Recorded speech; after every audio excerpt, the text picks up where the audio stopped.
Hi friends, ಇವತ್ತು ನಾನು respiration ಅನ್ನೋ ಚಾಪ್ಟರ್ನ ಎಕ್ಸ್ಪ್ಲೇನ್ ಮಾಡೋಣ ಅಂತ ಅಂದ್ಕೊಂಡಿದ್ದೀನಿ. ರೆಸ್ಪಿರೇಷನ್ ಅಂದರೆ ಏನು, ಇಂಗ್ಲೀಷ್ ಮತ್ತು ಕನ್ನಡ ಎರಡು ಲ್ಯಾಂಗ್ವೇಜಲ್ಲೂ ಹೆಲ್ಪ್ ಆಗೋ ಹಾಗೆ ವಿಡಿಯೋ ಮಾಡೋಣ ಅಂತ ರೆಡಿ ಮಾಡಿದ್ದೀನಿ. ಓಕೆ, ಬನ್ನಿ ಸ್ಟಾರ್ಟ್ ಮಾಡೋಣ. So respiration in human beings.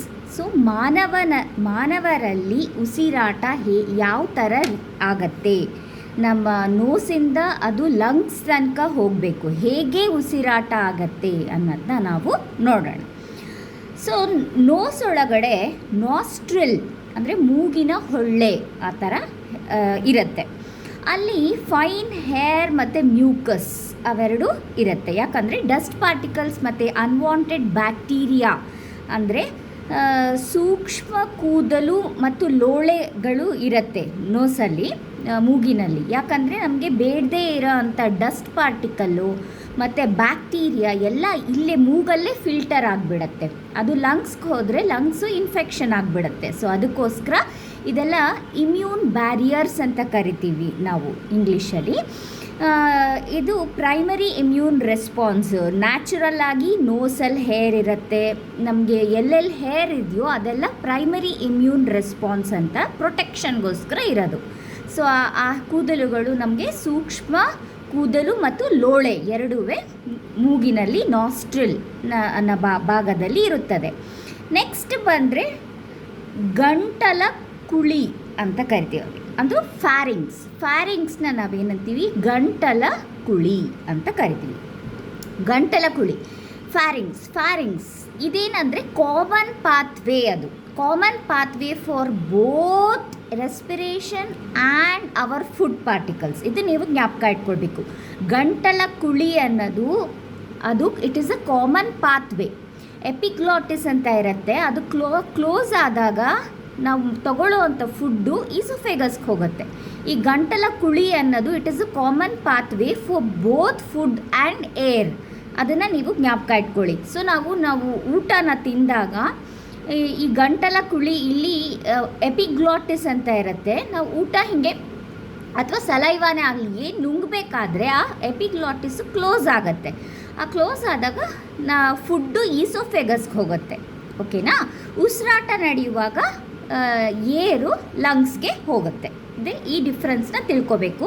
So pharynx ಅಥವಾ ಗಂಟಲ ಕುಳಿ ಇದು ಕಾಮನ್ ಪಾತ್ವೇ. ಅದು ನೆಕ್ಸ್ಟ್ ಅದರ ಕೆಳಗಡೆ ಬಂದರೆ ಲ್ಯಾರಿಂಗ್ಸ್ ಅಂತ ಹೇಳ್ತೀವಿ. ಫ್ಯಾರಿಂಗ್ಸ್ ಕೆಳಗಡೆ ಲ್ಯಾರಿಂಗ್ಸ್ ಅಂತ ಇರುತ್ತೆ. ಲ್ಯಾರಿಂಗ್ಸ್ಗೆ ನಾವು ಧ್ವನಿ ಪೆಟ್ಟಿಗೆ ಅಂತ ಕರಿತೀವಿ. ಲ್ಯಾರಿಂಗ್ಸ್ನ ಏನಂತ ಕರಿತೀವಿ?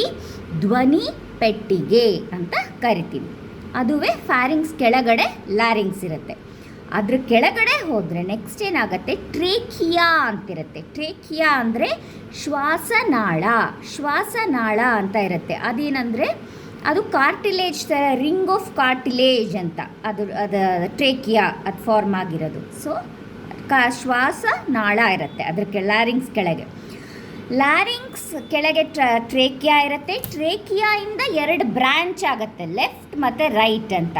ಲೆಫ್ಟ್ ಬ್ರಾಂಕೈ ಮತ್ತು ರೈಟ್ ಬ್ರಾಂಕೈ ಅಂತ ಟ್ರೇಕಿಯಾ ಕೆಳಗಡೆ ಎರಡು ವಿಭಾಗ ಆಗತ್ತೆ, ಎಡ ಮತ್ತು ಬಲ ಬ್ರಾಂಕೈ ಅಂತ. ಬ್ರಾಂಕೈಗೆ ನಾವು ಕನ್ನಡದಲ್ಲಿ ಶ್ವಾಸನಳಿಕೆ ಏನಂತ ಕರಿತೀವಿ? ಶ್ವಾಸನಳಿಕೆ ಅಂತ ಬ್ರಾಂಕೈ ಆಗಿ ಅದು ಡಿವೈಡ್ ಆಗುತ್ತೆ trachea. Bronchi in turn branches into bronchioles.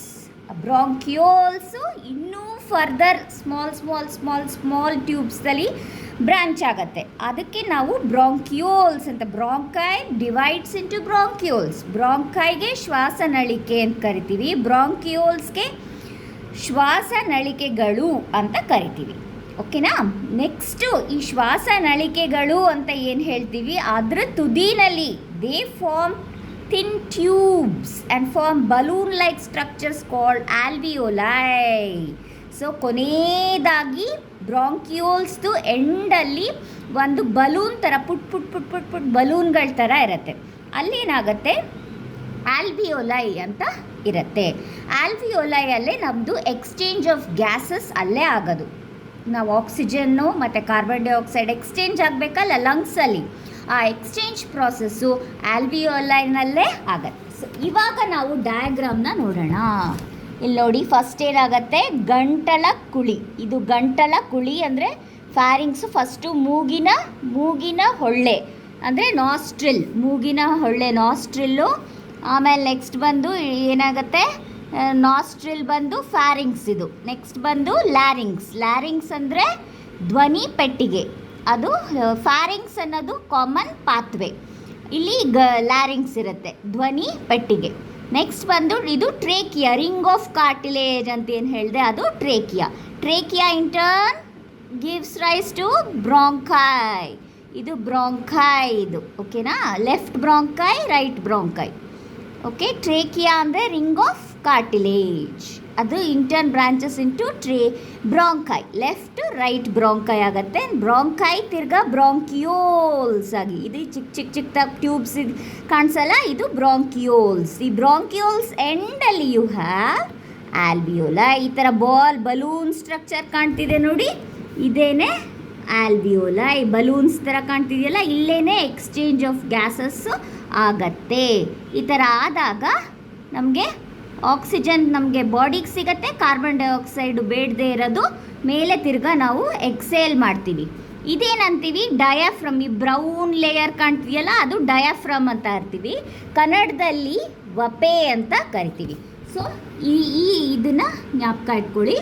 ಉಸಿರಾಟ ಅನ್ನಲ್ಲಿ ಹೇಗಾಗತ್ತೆ ಅಂತ ನಾನು ಇವಾಗ ಎಕ್ಸ್ಪ್ಲೇನ್ ಮಾಡಿದ್ದೀನಿ. We breathe in oxygen and breathe out carbon dioxide in respiration process. ರೆಸ್ಪಿರೇಷನ್ನು ಪ್ಲ್ಯಾಂಟ್ಸು ಮಾಡುತ್ತೆ, ಆ್ಯನಿಮಲ್ಸು ಮಾಡುತ್ತೆ. ಸೊ ಪ್ಲ್ಯಾಂಟ್ಸ್ ರೆಸ್ಪಿರೇಷನ್ನು ನೈಟಲ್ಲಿ ಮಾಡುತ್ತೆ, ಬೆಳಗ್ಗೆ. ಯಾಕಂದರೆ ಪ್ಲ್ಯಾಂಟ್ಸು ಫೋಟೋಸಿಂಥಸಿಸ್ ಮಾಡ್ತಾ ಇರುತ್ತೆ.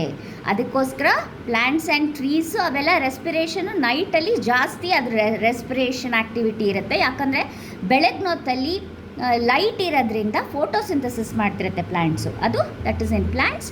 This I explained in human beings, that is in bigger organisms.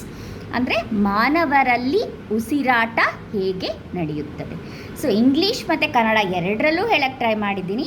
I hope this video will be useful for many students. Please make use of it. Okay then, take care and bye.